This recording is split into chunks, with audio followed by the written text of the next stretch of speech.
नमस्कार, तुम्हा सर्वांचं आपल्या स्टडी पॉईंट या यूट्यूब चॅनलमध्ये स्वागत आहे। तर शालार्थ ई-के-वाय-सीसाठी मुदतवाढ आहे। मुदतवाढ दिनांक 20 सप्टेंबर 2026 पर्यंत। बघा, आजचं पत्र आहे श्री महेश पालकर व शरद गोसावी शिक्षण संचालक पुणे यांचे पत्र आहे। हाच जो पत्र आहे तो कशा पद्धतीने ई-के-वाय-सीसाठी मुदतवाढ देण्यात आलेला आहे तेच या ठिकाणी संपूर्णपणे जाणून घेणार आहोत। तत्पूर्वी जर तुम्ही आपल्या चॅनलवरती नवीन असाल तर आपल्या या चॅनलला सर्वप्रथम सबस्क्राइब करा। चला तर मग वेळ वाया न घालवता शालार्थ के-वाय-सीसाठी मुदतवाढीबाबतचा शिक्षण संचालक पुणे यांचे पत्र काय सांगतोय ते या ठिकाणी आपण जाणून घेऊया। बघा, या ठिकाणी तुमच्या समोर हा पत्र आहे। शालार्थ ई-के-वाय-सीसाठी मुदतवाढ दिनांक 20 सप्टेंबर 2026 पर्यंत। शिक्षण संचालनालय महाराष्ट्र शासन दिनांक 18/8/2026 प्रति विभागीय शिक्षण उपसंचालक सर्व, शिक्षण अधिकारी प्राथमिक माध्यमिक जिल्हा परिषद सर्व, शिक्षण निरीक्षक उत्तर दक्षिण पश्चिम मुंबई, अधीक्षक वेतन व भविष्य निर्वाह निधी पथक प्राथमिक माध्यमिक सर्व। विषय आहे शालार्थ प्रणालीतील शिक्षक आणि शिक्षकेतर कर्मचाऱ्यांचे ई-के-वाय-सी पूर्ण करण्याबाबत मुदतवाढ। पहा संपूर्ण सविस्तर। उपरोक्त विषयांबाबत संदर्भ क्रमांक 1 अन्वये सेवार्थ प्रणालीतील अधिकारी कर्मचारी यांचे ई-के-वाय-सी पूर्ण करण्याबाबत सविस्तर निर्देश देण्यात आले आहेत। तसेच संदर्भ क्रमांक 4 अन्वये माहे ऑगस्ट 2026 पर्यंत ई-के-वाय-सी पूर्ण करण्याबाबत मुदतवाढ देण्यात आलेली होती।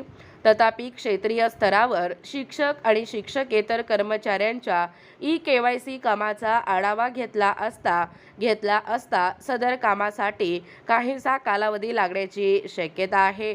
त्यामुळे खाजगी व्यवस्थापनाच्या अंशतः अनुदानित किंवा अनुदानित व जिल्हा परिषद प्राथमिक माध्यमिक शाळेतील शालार्थ प्रणालीमधून वेतन घेणाऱ्या सर्व शिक्षक आणि शिक्षकेतर कर्मचारी यांचे ई-के-वाय-सी दिनांक 20 सप्टेंबर 2026 पर्यंत पूर्ण करण्यासाठी मुदतवाढ देण्यात येत आहे। दिनांक 20 सप्टेंबर 2026 पर्यंत ई-के-वाय-सी पूर्ण न केल्यास संबंधित शिक्षक आणि शिक्षकेतर कर्मचारी यांचे माहे ऑक्टोबर 2026 चे वेतन देय नोव्हेंबर 2026 मध्ये आहरित करण्यात येणार नाही। शालार्थ प्रणालीतील शिक्षक आणि शिक्षकेतर कर्मचाऱ्यांच्या ई-के-वाय-सी पूर्ण करण्यासाठी यापुढे कोणतीही मुदतवाढ देण्यात येणार नाही, याची सर्व संबंधितांनी गांभीर्याने नोंद घ्यावी। याबाबत आपल्या स्तरांवरून संबंधित सर्व शाळांना तात्काळ सूचना देण्यात याव्यात। डॉक्टर महेश पालकर, शिक्षण संचालक माध्यमिक व उच्च माध्यमिक महाराष्ट्र राज्य पुणे। शरद गोसावी, शिक्षण संचालक प्राथमिक महाराष्ट्र राज्य पुणे। प्रत देखील तुम्ही पाहू शकता। माहितीस्तव सविनय सादर माननीय आयुक्त शिक्षण महाराष्ट्र राज्य पुणे, अवर सचिव TNT शालेय शिक्षण क्रीडा विभाग मंत्रालय मुंबई, मुख्य कार्यकारी अधिकारी जिल्हा परिषद सर्व। प्रत Shri Pawan Joshi, project lead Shalarth system महा-IT मुंबई यांना प्रत देऊन कळवण्यात येते की शालार्थ प्रणालीमधून वेतन देणाऱ्या व या ठिकाणी सर्व शिक्षक आणि शिक्षकेतर कर्मचाऱ्यांचे ई-के-वाय-सी करण्यासाठी शालार्थ प्रणालीमध्ये तात्काळ सुविधा उपलब्ध करून देण्यात यावी।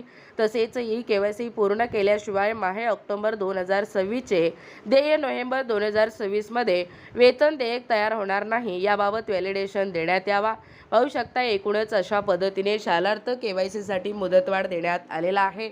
म्हणजे मुदतवाढ जी आहे ती दिनांक 20 सप्टेंबर 2026 पर्यंत आहे। आजचे पत्र श्री महेश पालकर व शरद गोसावी, शिक्षण संचालक पुणे यांचे हे महत्त्वपूर्ण पत्र आहे।